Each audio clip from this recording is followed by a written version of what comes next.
to Walk and Talk Wednesday with Java and Journeys with Jillian. If you are new here to this channel, how are you doing? My name is Jillian and welcome to our Walk and Talk Wednesday, where basically we get some exercise in, we walk around taking the sights here at Disney across all the parks, and just talk about how our day is going and any other kind of fun topics. Y'all, sorry for running a few minutes late here.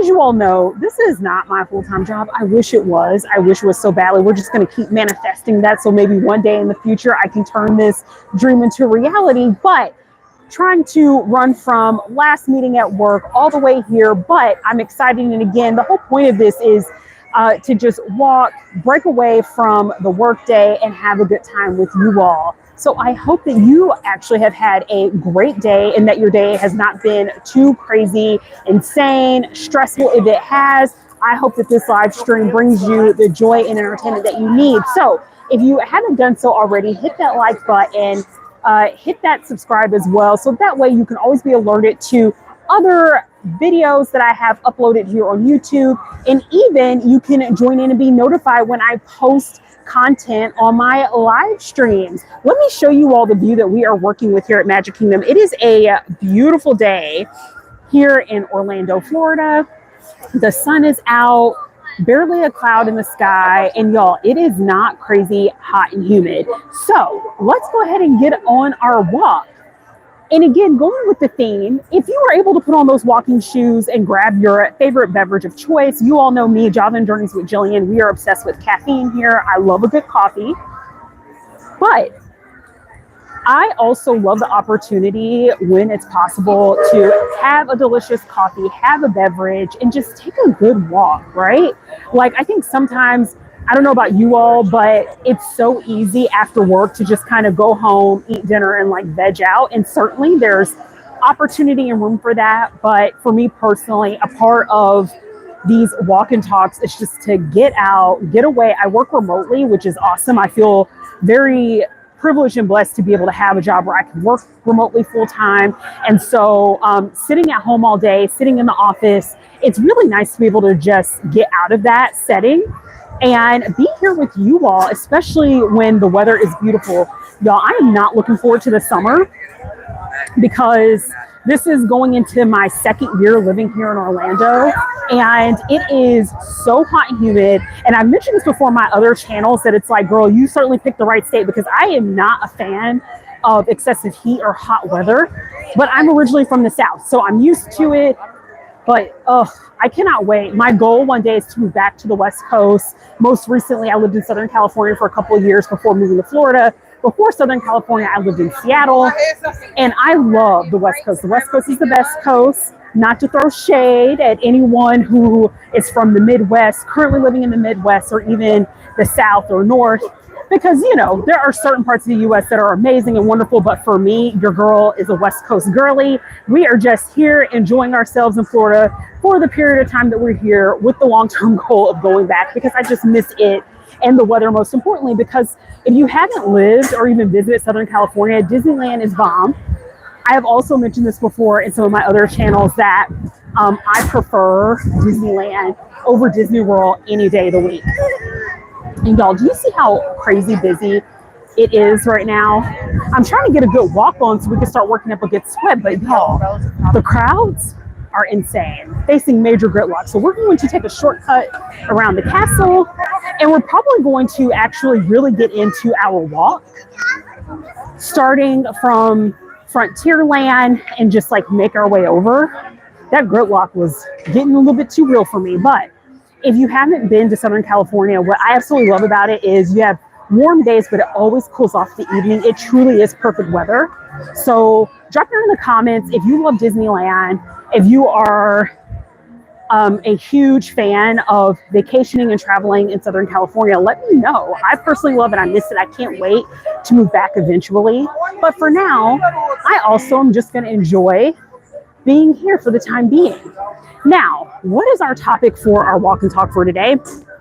Well, while we're here at Magic Kingdom, I wanted to chat with you all about video game to movie/show adaptations, right? And the reason why I wanted to have this conversation with you all is because For those of you all that are big fans of Minecraft, I have never played Minecraft, but my sister has played Minecraft. I've seen her play it.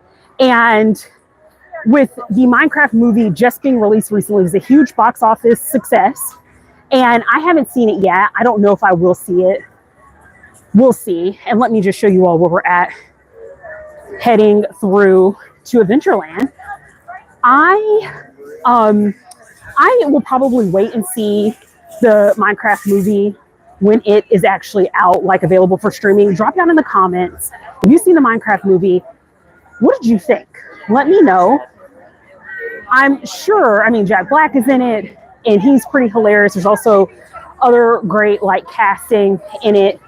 So I'll probably watch it at some point when it comes out, but it's not enough because I don't really have any like affinity for the video game to go like pay money to go see it in the theaters. But it was a huge success, right? And so really what I wanted to talk to you all about was like, do you believe in the quality of movies that are video game adaptations that then eventually turn into shows or movies? Some of them are really good, some of them are bad.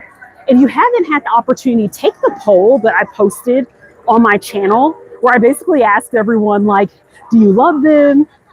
Do you love the movies? Do you prefer video games to shows? Or do you think they're all awful? Because some of them, y'all, are on the struggle bus. Some video game too, whether it's a show or a movie, is so terrible that I'm just like, okay, we have to have a vision, right? A few weeks back, in one of my Walk and Talk Wednesdays, we talked about Snow White. Snow White, opposite of Minecraft, was a huge flop in the box office.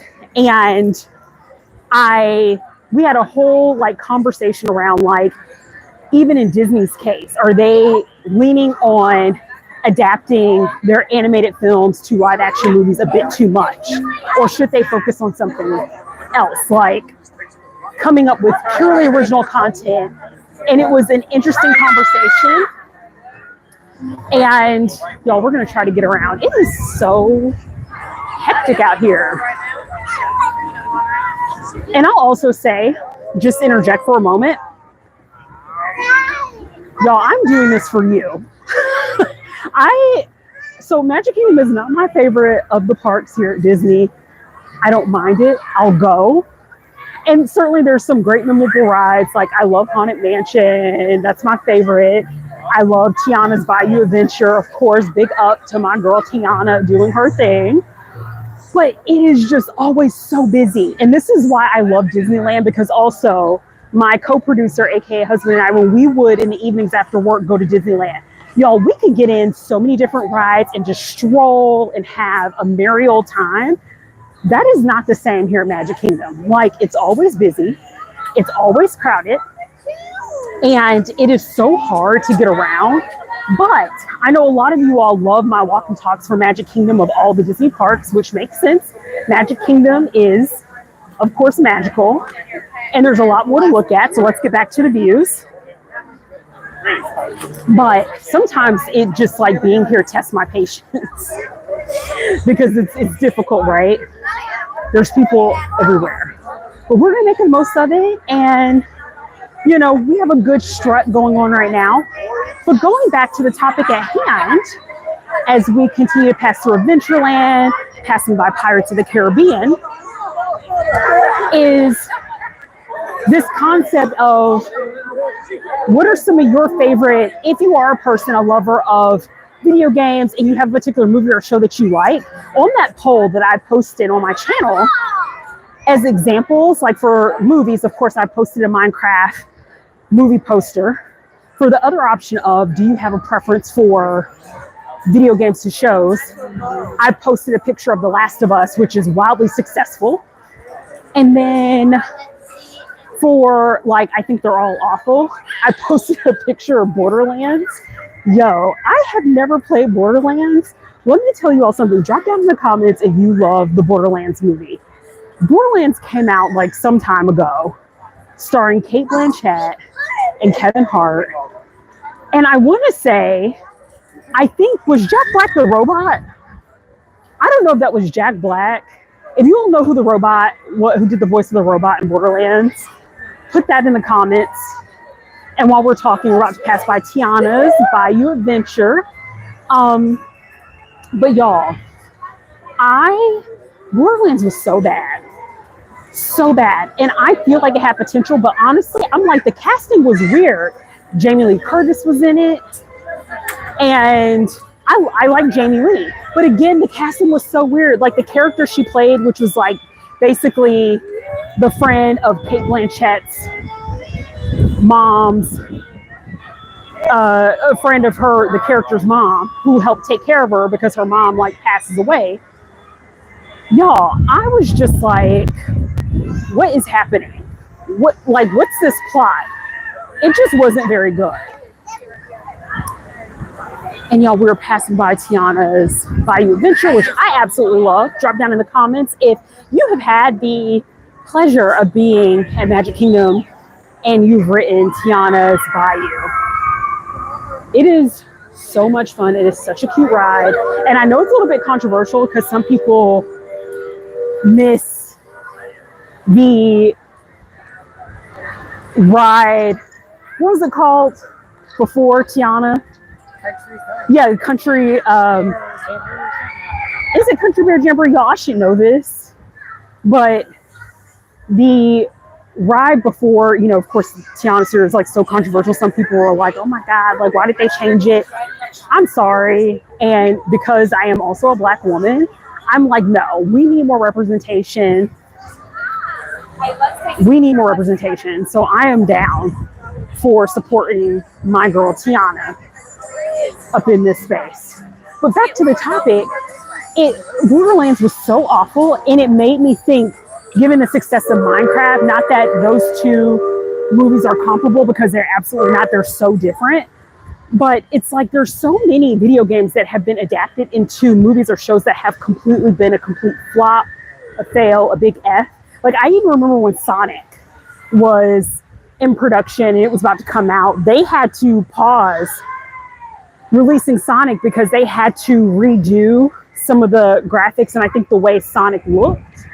You know, let me give you a view.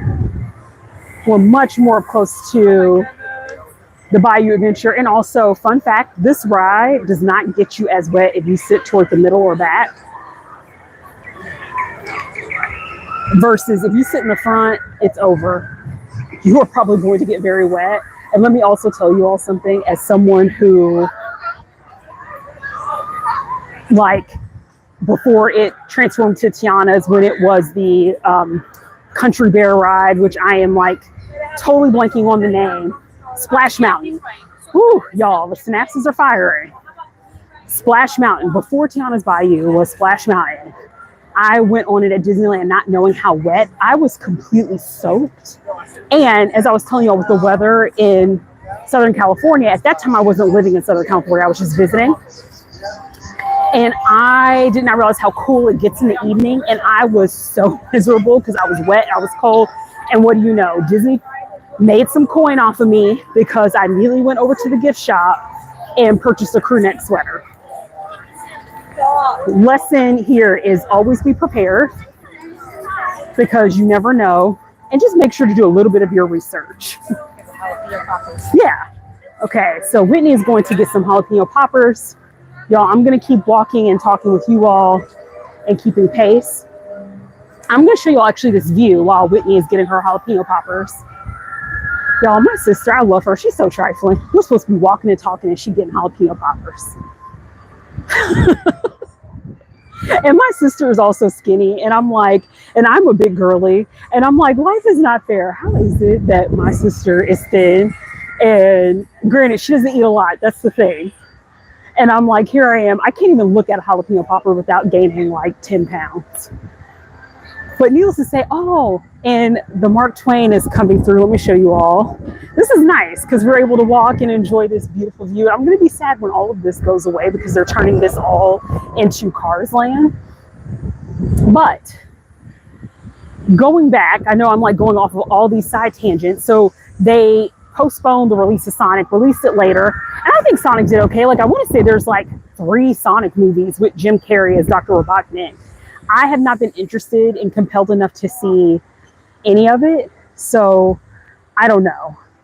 we'll cross that bridge when we get there. But what I will tell you all, though, that we see a lot of video game adaptations into film, TV, some of them can be hit or miss. The Last of Us, oh my gosh, drop down in the comments if you have seen The Last of Us.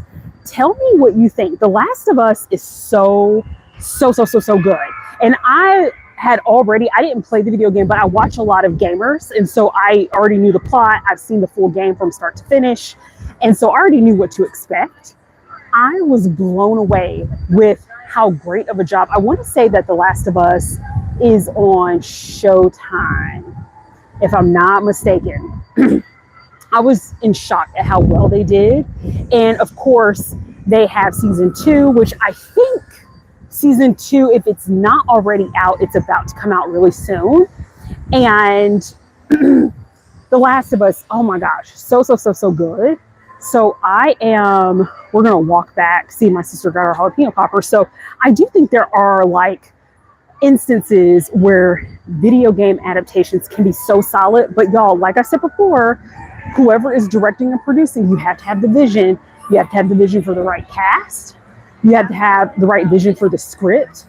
I also think that depending on the story that you want to have outlined for the game, it needs to still stay true to that video game, right? Like, it still needs to be rooted in that. Otherwise, it's like, what is this? So if there are popular characters, like, those characters need to be somehow, in a way that makes sense, adapted to the movies, right? Like, that's my mindset. So I think it is entirely possible, but all those things have to come together. And I think sometimes you have directors and producers, Hollywood, essentially, that rest on their laurels thinking, oh, because we're turning, let's just say Borderlands again, staying with that example. Oh, we got Kevin Hart. Kevin Hart is like a renowned comedian that people love. Oh, we have Cate Blanchett. Is Cate Blanchett an Oscar winner? I'm not sure, but like, Cate Blanchett is a great actress, right? Oh, we have Jamie Lee Curtis. We have these like people coming on, like, that's enough. And it's like, no, bro, it isn't. Like, guess what? You have to have a good script. Like, the story has to make sense. Y'all, I think I've lost my sister. Whitney, if you're watching my stream, I'm over behind where you got the jalapeno poppers. But, you have to, like, everything has to come together. And unfortunately, I think all too often, oh, there she is. All too often, it just doesn't. It absolutely doesn't. And so I am curious, like, you all drop down in the comments, tell me, like, are there any video game adaptations that you've seen that you actually really like? I'll tell you all, one that I am really looking forward to is Horizon Zero Dawn. Y'all, if you don't know anything about Horizon Zero Dawn, I highly recommend Google the summary and the plot of the game. Or if you do have time today, I also think, like, check out some streamers like Hollow, 8-Bit Ryan. There's a lot of great streamers that have, like, from start to finish played the game.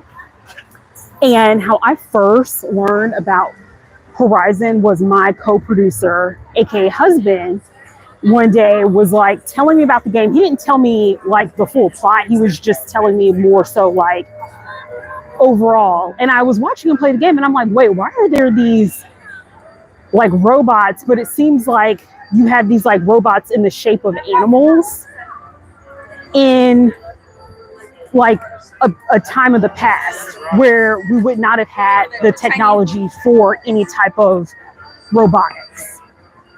And y'all, we are in Frontierland, just so you know where we are at in Magic Kingdom.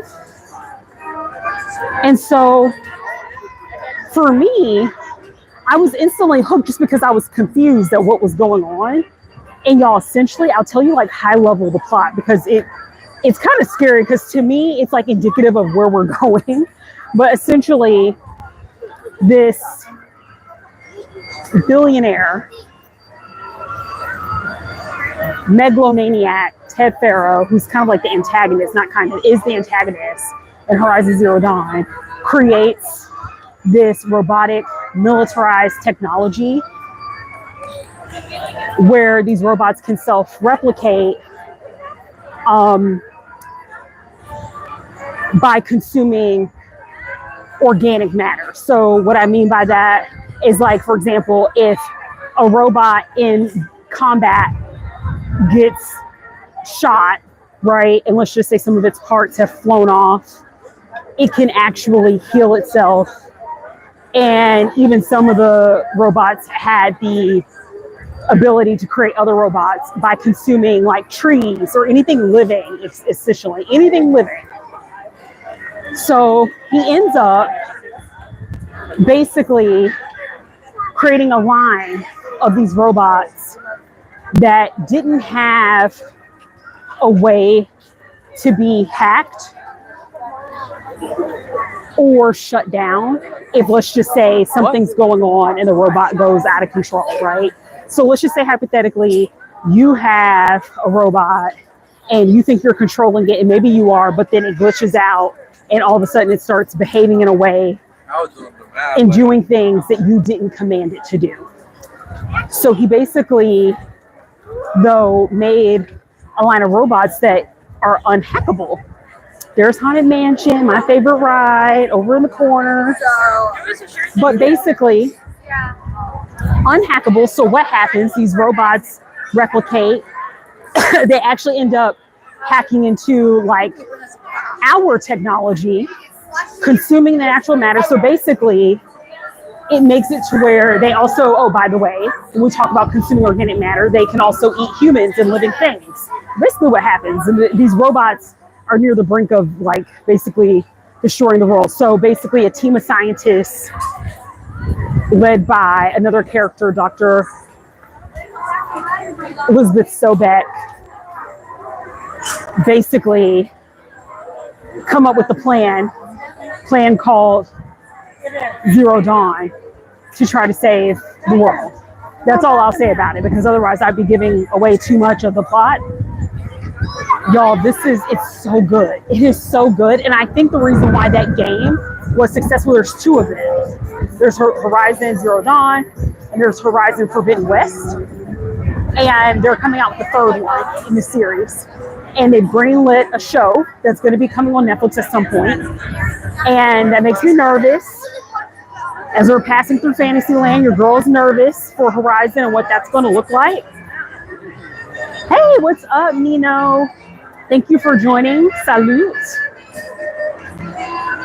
And y'all, welcome to the channel. If you're just logging in, welcome to Walk and Talk Wednesday with Java and Journeys with Jillian, where our topic for this walk and talk are video game adaptations. And it's okay if you're like, girl, I don't fool with any of it. I think it's awful, or I'm not really into it. That's all good. But to wrap up, at least the topic of Horizon Forbidden West and Zero Dawn, they are turning this into a show, and I'm nervous for it being at Netflix, because y'all know Netflix, some Netflix shows are really good, but Netflix is notorious, like, if those shows don't have like success, especially if they've spent millions and millions, they are quick to cancel a show. I almost wish that Horizon went over to HBO, but HBO is now starting to get that reputation too. So no show is safe anymore.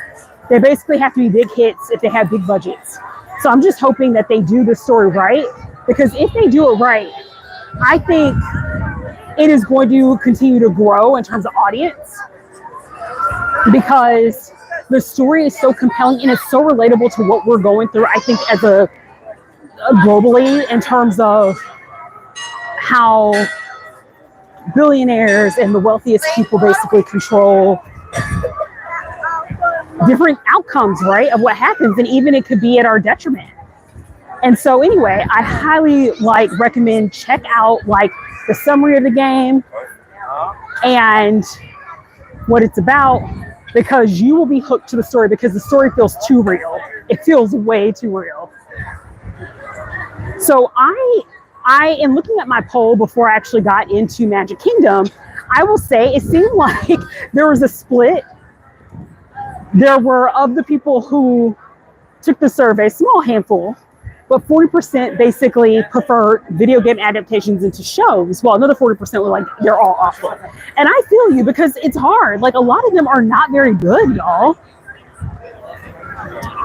And as we are walking through Fantasyland, we have a little quick service restaurant. We have the 100 Acre Woods. We're over by Winnie the Pooh, which of course is such an adorable ride. We're passing by the Seven Dwarfs Mine Train, which, fun fact, I think I've only ever been on twice. Mind you, I've lived in Florida for almost going on now 2 years this year. And I've only ever been able to get on this ride twice because the lines are so hectic. And y'all, your girl is not trying to buy a fast pass. Like, let's be real. Like, Disney, I shudder to think how much money I've spent at Disney. And the only way at this point I will buy a fast pass is if I have someone visiting me from out of town and we're here to spend like a day at Disney and I want to make sure that they have a great experience and we're trying to get on all the rides. Stuff is expensive. Everything adds up here at Disney, you know? But I do appreciate always like the imagination, the fantasy, right, that goes into it. But as I was saying before, y'all see how like, this is insane. My last walk and talk that I did, we were discussing Snow White, and this was like a couple weeks back. It was busy, but I felt like I was able to maneuver through the crowds pretty well. I don't know. Today is another story. Like, it has just been crazy. Absolutely crazy. And Whitney, let's cut through on the right. Oh, we can go through here? Okay. So we are going toward the back end, and what you're hearing are basically the cars in the speedway. My sister was asking if I wanted any jalapeno poppers. Y'all, let me get on a side. In the spirit of talking about video games, let's go on a little side quest. The food at Magic Kingdom is bad. If you have had the food at Magic Kingdom before, drop down in the comments, let me know what you think, right? The food is bad. I'm not going to hold you. Y'all, I am not going to be one of those content creators, at least not right now, not on today, where I'm going to sugarcoat anything for you. The food at Magic Kingdom is so awful. And not all of it, but a lot of it. I would recommend, if you ever find yourself coming out here, be prepared to just bring your own food. Go over to a grocery store. Basically in Florida, we are dominated by Publix, Walmart, there's Target. Go to the grocery store, pick you up some Uncrustables, and depending on like what refrigeration situation you also have in your hotel room or Airbnb, stock up on the food that you need. Get some like oranges, apples, stuff like that. Bring your own food, especially if you're coming here to Magic Kingdom, because the food is overpriced and not that great. Oh, let me show you all. So we're in like the circus area, and we're basically passing by the souvenir. I've actually never been in that gift shop, but we have Dumbo over in the distance. And this is like a really nice like kiddie area that we're gonna loop around. But yeah, the food here is not great. And the jalapeno poppers are meh. I've had them before, they're meh. They're all right. I would say of the restaurants that I've tried here in Magic Kingdom, hasn't been a lot, but of the couple I've tried, Liberty Tree Tavern is good. So if you find yourself here in Magic Kingdom and you're like, I'm hungry, where can me and my family, the people you're traveling with, eat? If they have a reservation available, Liberty Tree Tavern is so good. What I think I like best about them, believe it or not, the salads are bomb. They're so fresh. And I don't know what kind of dressing or whatever Disney uses for those like really nice salads that they have at Liberty Tree Tavern, but oh my God, it's so bomb.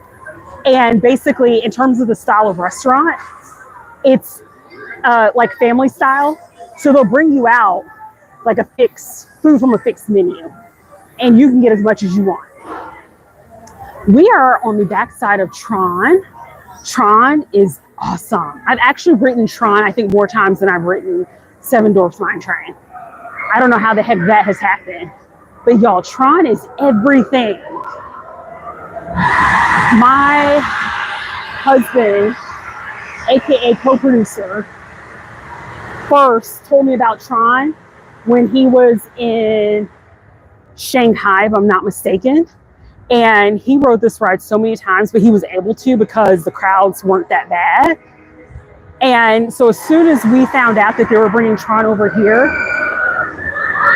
I was like, from the pictures and everything that he told me about the ride and the footage he showed me, I was like, I cannot wait. Y'all, this ride is awesome.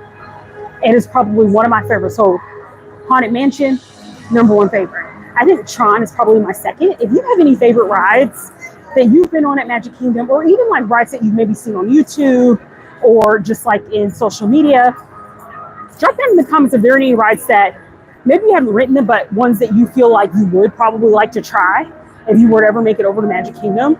This one is just like awesome.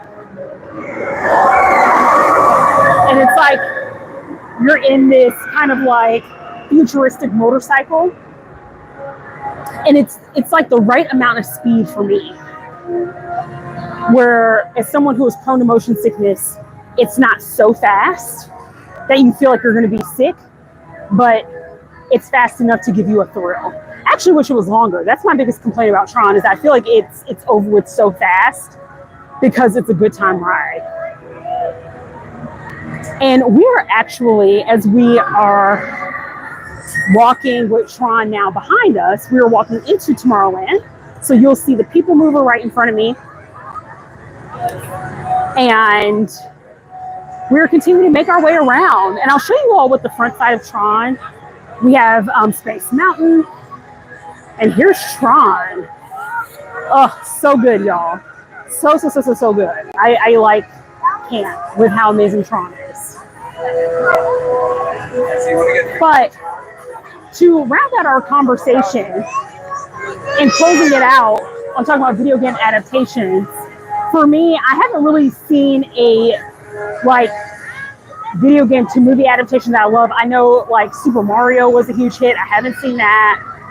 And I think part of me, I love Chris Pratt as an actor, but like part of me was just like kind of put off because to me, his like character voice acting was not great. Like, give me an Italian Mario. Give me the Mario that we all know and love in the video games. Don't give me Chris Pratt's voice, somewhat mildly Italian adjacent, but mostly just speaking as Chris Pratt. Like, come on, give me a fantasy. Also, some other video game to movie adaptations. Oh, y'all, look at what they have in the gift shop. The Grogu, the Sleepy Grogu, so cute.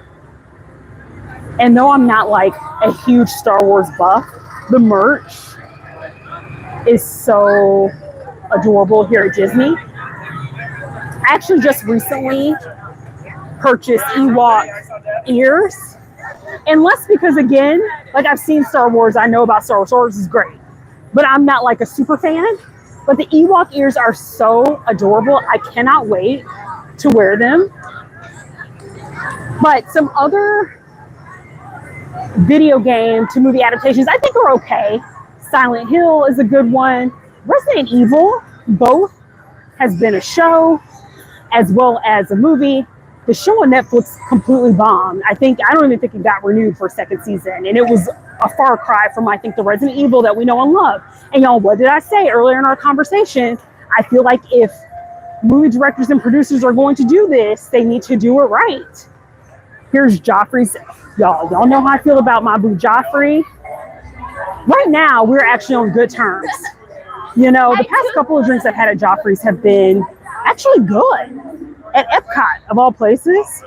So I'm like, Joffrey and I, we're getting along, y'all. We're in mediation right now. Because there are times where Joffrey's does me dirty, and the drink after I spend my coin on it is a no. But right now, we on good terms. I've actually not tried the Joffrey's in Tomorrowland, so I'll have to try it at some point. But yeah, so I think like in terms of the horror genre, the first Silent Hill was good. Resident Evil, I mean, like, Resident Evil is okay. I think it kind of jumped the shark once we got into, like, the third Resident Evil movie. The show, like I said, wasn't well received. So again, that's one of those like hit or miss things with Resident Evil. I'm trying to think, like, if there are any video game, movie, show, or adaptations that you like, or maybe we're like completely disappointed in, let me know. And I feel like as we're starting to round out, get back to the front of the castle, y'all, we've been online for 35 minutes. Thank you for joining me. And as we're starting to like wrap up this conversation, keep joining me on the walk and talks every Wednesday. Y'all, I don't know. I was telling my co-producer and my sister, I'm like, oh, maybe I'll do, because I know a lot of you all love Magic Kingdom and looking at the sites at Magic Kingdom. I'm like, maybe I'll do like Magic Kingdom twice a month. Y'all, I don't know. Even being out here today, and especially when the summertime hits and people are here on their vacations, we may have to dial back on Magic Kingdom. Magic Kingdom may turn into like a once a month, once every 6 weeks sort of tease, because the crowd is just insane. But I am happy that we've still been able to get out, capture some of the views. We're passing by the lap floor right now, which is an amazing attraction. It's very cute, very funny. We have Mike Wazowski telling us some jokes and inviting some of his friends from Monster Inc. to entertain us with their comedic prowess. But as we get back to Main Street, USA, Cinderella's Castle, I'm so grateful for those of you all that have supported me, that have joined me.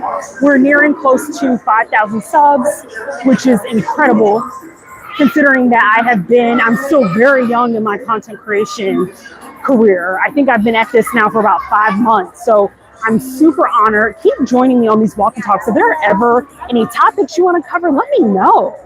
Let's have a good time. Like, this is just meant to be casual walking and us getting to know each other and hanging out at Disney. I'm hoping to get to Universal at some point, y'all. The only reason why I have not gone to Universal just yet is I want to talk about Wicked. I know I'm about like 10 years too late because Wicked's been out for a while, but Wicked, the second Wicked movie, I cannot wait for that to come out. Miss Cynthia Erivo and Ariana Grande. Maybe that's another topic I could talk about, our book to movie adaptations. But Universal hours are just like so early. By the time I get off of work, it hasn't really been like feasible and made sense for me to go out there. But I am hoping to do a walk and talk from Universal. And y'all, like, I cannot wait.